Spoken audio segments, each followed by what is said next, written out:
것에 불과합니다. 자, 여기서 첫 번째 은혜가 드러나고 있습니다. 1절과 2절을 보면 여호와께서 내 음성과 내 간구를 들으심으로 그가 내게 귀를 기울이심으로. 자, 은혜는 우리가 무엇인가 해서 주어진 것이 아니죠. 우리가 부를 때에 들으시는 하나님으로부터 주어진 것이 바로 우리는 은혜라고 우리 은혜라고 믿죠. 자, 8절 말씀을 보면 시인이 받은 구원을 세 가지로 요약할 수 있는데요. 주께서 내 영혼을 사망에서, 내 눈을 눈물에서, 내 발을 넘어짐에서 건지셨나이다. 자, 그런데 바로 다음 11절에서 시인은 매우 솔직한 고백을 하고 있습니다. 내가 말하길 모든 사람은 거짓말장애라 하였도다. 자, 극한 고통 가운데 시인은 뭡니까? 아무도 믿을 수 없다는 거예요. 냉소적인 말을 했다고 스스로 이렇게 고백하고 있어요. 자, 이 구절이 왜 중요하냐면 이것이 다른 책이 아니라 어디에 기록되어 있다는 겁니까? 시편에 기록되어 있다는 겁니다. 시편은 하나님의 말씀이죠. 그러니까 하나님의 말씀에 그대로 기록되어 있기 때문이라는 겁니다. 하나님은 우리가 하나님을 잘 믿을 때만 우리를 기억하시는 분이 아니라는 사실입니다. 고통 중에 인간적으로 무너졌을 때, 냉소할 때, 잠시 믿음이 흔들렸던 그 순간조차도 하나님 앞에서 솔직한 고백으로 고백할 때 하나님은 우리의 모든 삶을 다 받아주신다는 겁니다. 하나님의 은혜는 우리가 흔들지 않기를 요구하는 것이 결코 아니라는 겁니다. 우리의 믿음이 흔들리는 그 자리에 하나님은 여전히 함께 계신다는 겁니다. 시인은 믿음이 무너짐을 바로 이 받아주는 은혜 앞에 이렇게 묻습니다. 12절 말씀. 내게 주신 모든 은혜를 내가 여호와께 무엇으로 보답할까? 이 질문은 사실 모든 신앙인들에게 있어서 질문이죠. 부모님의 희생, 누군가의 헌신, 그리고 하나님의 은혜를 깊이 경험한 사람은 누구나 이 질문을 하게 된다는 겁니다. 내가 이 받은 은혜, 내가 받은 이 사랑 어떻게 갚지? 자, 그런데 13절로 14절에 나오는 시인의 대답을 보십시오. 내가 구원의 잔을 들고 여호와의 이름을 부르며 나는 나의 소원을 여호와께 갚으리로다 라고 말하고 있죠. 여기에서 우리가 주목해야 할 말은 갚으리로다 라고 하는 표현 때문에 우리는 역시 은혜에 대해서 갚는 게 맞구나, 받은 만큼 돌려드리는 게 맞구나 라고 생각할 수 있습니다. 그런데 13절 말씀을 먼저 보시기 바랍니다. 13절에 보면 구원의 잔을 들고 라는 말씀이 있습니다. 구원의 잔을 든다는 것은 뭡니까? 은혜에 대하여 갚는 행위가 아닙니다. 구원의 잔을 든다는 것은 받는 행위입니다. 마치 커피를 다 마시고 나면, 그 맛있는 커피 다시 먹고 싶을 때 어떻게 합니까? 커피 잔을 들고 가서 어떻게 해요? 다시 리필하죠. 빈 잔을 들어서 커피를 리필하는 것과 같다는 겁니다. 잔을 든다는 것은 그 사람 맛있는 커피를 다시 마신 후에 더 마시기 위함으로 든다는 의미입니다. 여러분, 시인이 발견한 가장 놀라운 진리는 이것입니다. 내가 받은 은혜에 대한 가장 올바른 응답은 그 은혜를 또다시 계속해서 받고자 하나님 앞에 나가는 행위라는 겁니다. 그것이 무엇으로 나타납니까? 예배로 나타난다는 겁니다. 예배는요, 우리가 드리기 전에 하나님으로부터 받는 은혜를 사모하면서 주님 앞에 나온다는 겁니다. 그러니까 이 말은 우리가 생각하는 것과 정반대라는 사실입니다. 우리는 보통 받았으니 이제 내가 줄 차례다라고 생각하죠. 그런데 하나님과의 관계에서 받았으니 더 받으라가 정답이라는 겁니다. 우리는 하나님으로부터 늘 은혜를 받아야만 살아가는 존재라는 사실이죠. 왜 그렇습니까? 사망의 줄에서, 음부의 고통에서 우리를 건지신 이 은혜의 값을 우리가 무엇으로 계산할 수 있냐는 말입니다. 우리가 드릴 수 있는 것 자체가 사실은 아무것도 없습니다. 왜 그렇습니까? 우리가 지금 누리고 있는 모든 것은 하나님께서 우리에게 주어진 것들이기 때문입니다. 그러므로 우리가 하나님께 드리는 헌금과 봉사와 예배는 사실 하나님께서 우리에게 이 모든 것을 주셨다고 하는 인정이지, 은혜 받았으니까 내가 갚은 것이라고 생각하면 절대 오산이라는 사실입니다. 만약 이런 생각으로 드리게 된다면 그것은 마치 우리가 부모님께서 자녀에게 용돈을 주었을 때 자녀가 그 용돈을 가지고 제가 부모님 이 용돈을 드리니까 고맙죠? 라고 하는 것과 같다는 사실입니다. 그래서 하나님은 우리에게 갚음이 아니라 뭡니까? 잔을 들라는 겁니다. 내가 받은 그 은혜 하나님 또 다시 채워주셔야 내가 살아갈 수 있습니다. 라고 하나님 앞에 나와야 한다는 사실입니다. 누가복음 15장에 보면 우리가 너무나도 잘 알고 있는 그 탕자의 이야기가 기록되어 있죠. 둘째 아들을 한번 여러분 가만히 생각해 보십시오. 그는 아버지의 재산을 다 가지고 나가서 허비하고 거지가 되어서 돌아왔습니다. 돌아오는 길에 그가 준비한 말은 바로 이것입니다. 아버지께 내가 죄를 지었으니까 이제부터 저를 아들이라 부르지 마시고 품꾼 하나로 써주십시오. 이것이 바로 뭡니까? 갚음의 태도입니다. 은혜를 받았으니까 내가 아버지께 뭔가 갚아야 되는데 갚음의 태도로 지금 돌아오는 겁니다. 내가 일해서 품꾼으로 일해서 그 빚을 좀 갚아야 되겠다라고 하는 그런 마음. 그런데 아버지의 반응은 무엇이었습니까? 아들의 말이 끝나기도 전에 가장 좋은 옷을 입히고 손에 금가락지를 끼우고 살찐 송아지를 잡아서 잔치를 베풀었습니다. 품꾼으로 갚겠다는 아들에게 아버지는 아들의 자리와 잔치를 열어주셨다는 사실이죠.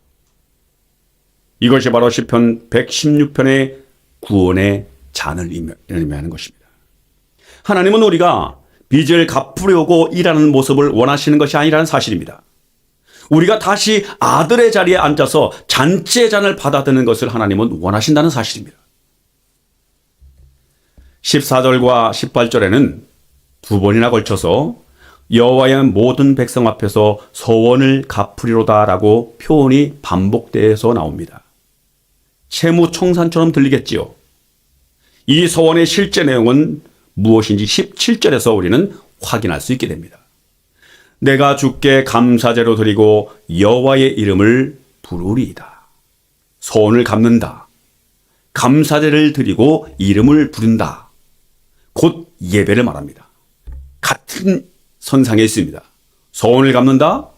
감사제를 드리고 이름을 부른다. 곧 이것은 뭡니까? 한마디로 예배를 말하고 있습니다. 시인이 갚는다고 표현한 행위의 실체는 다름 아닌 예배와 부름이라는 겁니다.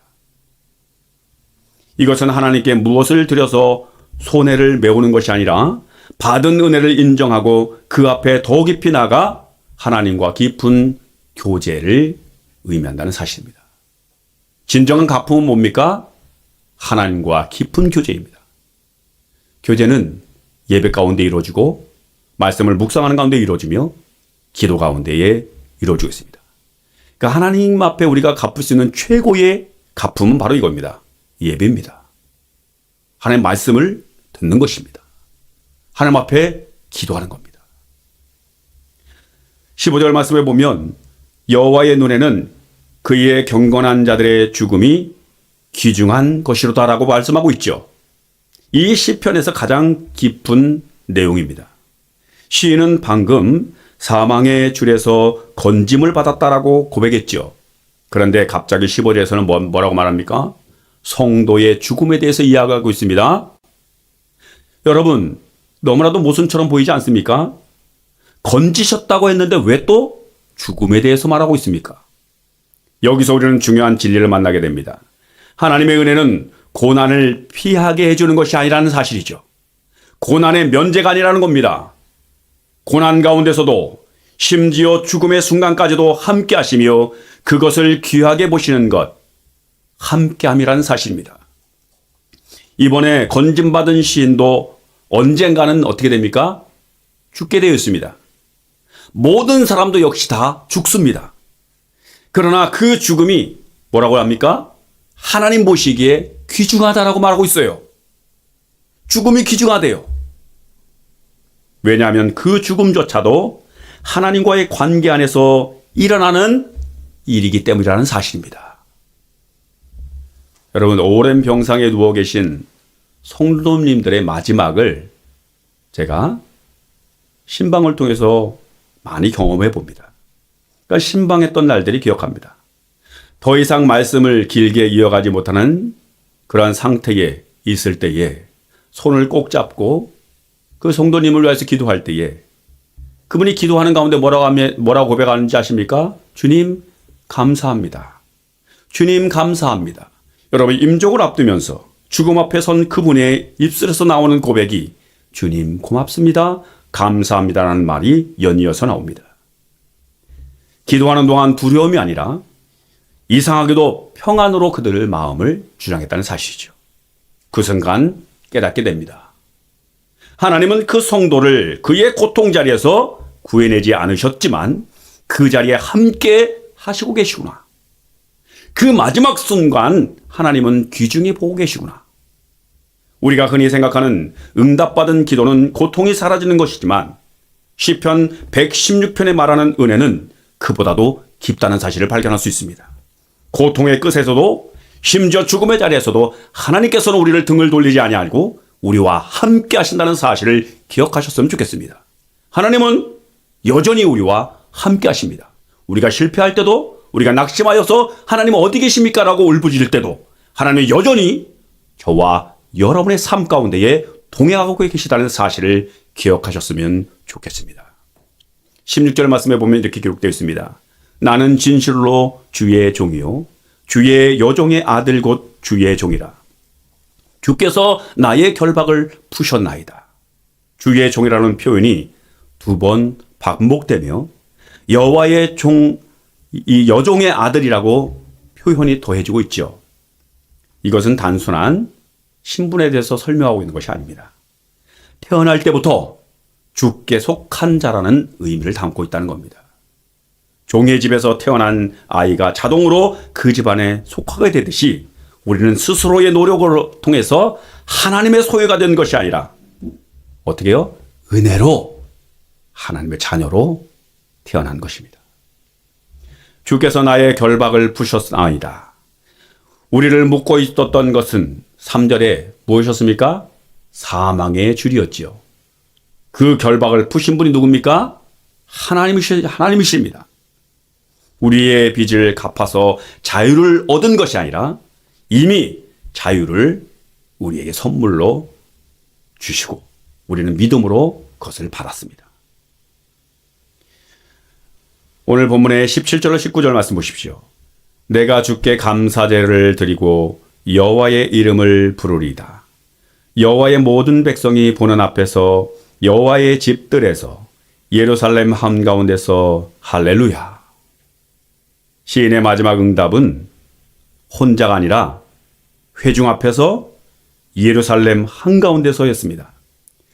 은혜 받은 자의 삶은 결국 뭡니까? 교회 공동체 속에서 함께 예배하고 함께 주님의 이름을 부르는 삶으로 이어져 간다는 사실입니다. 왜요? 혼자는 신앙의 삶을 살아가기가 쉽지 않기 때문에. 그래서 하나님께서는 이 세상 가운데 교회라는 공동체를 세우셔서 함께 주님을 찬양하며 함께 예배하는 공동체로 하나님은 부르셨다는 사실입니다. 그래서 때로는 내가 쉬리의 좌절 가운데 빠져 있을 때 나를 위로하는 사람이 있고 또한 여러분 다른 사람이 쉬리에 빠졌을 때 우리가 주의 믿음으로 그 사람을 다시 믿음으로 세워줄 수 있는 그러한 공동체의 이 삶 하나님이 허락해 주셨다는 사실을 생각하시면서 우리가 함께 믿음으로 승리하는 그러한 삶이 되어질도록 주님의 이름으로 축복합니다. 우리 오늘 첫 번째로 기억해야 할 것은 뭐냐면 보답의 부담을 내려놓으라는 겁니다. 내가 하나님 앞에 은혜를 이만큼 받았으니까 내가 어떻게 보답할까? 이만큼 받았으니 이만큼 해야 한다는 계산법은 우리의 신앙의 삶을 무겁게 합니다. 근데 이거를 이단들이 너무나 잘 알죠. 이단들이 이 방법을 쓴다는 겁니다. 그렇죠. 묶이는 삶. 그러나 하나님 우리에게 자유를 주셨습니다. 하나님은 우리의 갚음을 기다리시는 분이 아닙니다. 우리가 다시 은혜의 잔을 들고 주님 앞에 나오기를 원하시는 분입니다. 그리고 이제 그래서 우리가 구원의 잔을 매일 주님을 향하여 드시는 여러분의 삶이 되기를 원합니다. 짧은 기도, 말씀 한 구절, 예배의 자리, 기도의 자리. 이것들은 우리가 하나님께 드리는 최고의 바로 선물이 아니라 우리가 받는 잔인 것입니다. 매일 이 잔을 들고 우리가 다시 그 은혜 안에 머무시는 여러분이 되시길 바랍니다. 그리고 마지막 세 번째, 가장 약한 자리에서도 주님의 이름을 부르십시오. 시인은 사망의 줄에 매여 있을 때 주님의 이름을 불렀습니다. 우리의 가장 약한 순간, 병상에서 실패의 자리에서 주님을 부르십시오. 그러면 주님께서는 여러분의 그 아픔과 여러분의 실패와 이런 모든 것들을 그저 함께 여러분 동행해 주실 것을 믿습니다. 사랑하는 성도 여러분, 내가 무엇으로 보답할까? 라는 질문 앞에서 오늘 우리는 전혀 다른 답을 발견하게 됐습니다. 은혜는 그래서 갚을 수도 없지만 갚는 것이 아닙니다. 아니, 우리가 진짜로 은혜는 뭐예요? 다시 받는 것에 맞습니다. 여러분의 손에 들린 구원의 잔을 보십시오. 그 잔은 우리가 마련한 것이 아닙니다. 사망의 줄에서 우리를 건지신 그분이 친히 채워주신 잔입니다. 이번 한 주간 무언가를 갚으려고 애쓰기보다는 그 잔을 들고 주님의 이름을 부르며 살아가는 한 주간이 되시기를 주님의 이름으로 축복합니다. 그래서 먼저 주님이 채워주신 그 은혜의 잔을 경험하셨다고 한다면 분명히 여러분은 그 은혜의 잔을 들고 다시 주님 앞에 설게 될 것입니다. 그 은혜를 사모하면서 여러분 한 주간도 승리하는 그런 삶이 되기를 원합니다. 우리 함께 우리 찬양하겠습니다.